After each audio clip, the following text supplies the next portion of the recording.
சாப்பிடு. ரைட். யாராரோ யாரீராரோ என் கண்ணியா என் கண்ணுரங்கு அடிச்சுக்கோ. மெதுவா பொறையாது பிள்ளைக்கு.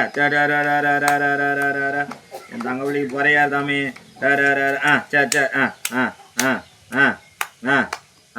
தங்க பிள்ளைக்கு பொறையாது தாமி. மெதுவாக சாப்பிடுங்க. பொறையாது தாமி. பாப்பா அந்த ஆசை பிள்ளைக்கு கால்லாம் பாரு. ஐயோ சரி மெதுவாக சாப்பிட்றேன். உனக்கு தான். சரி பொறையாது. பிள்ளைக்கு பொறையாது தாமே. ரைட். பொறையாடக்கூடாது. பொறையாத கொடு. மெதுவாக கொடு. தங்கப்பிள்ள. சரி சாப்பிட்டீங்களா? பிள்ளைக்கு கண்ணாறு வேற ஊந்து போச்சே. பிள்ளைக்கு கண்ணாறு போ. ஏது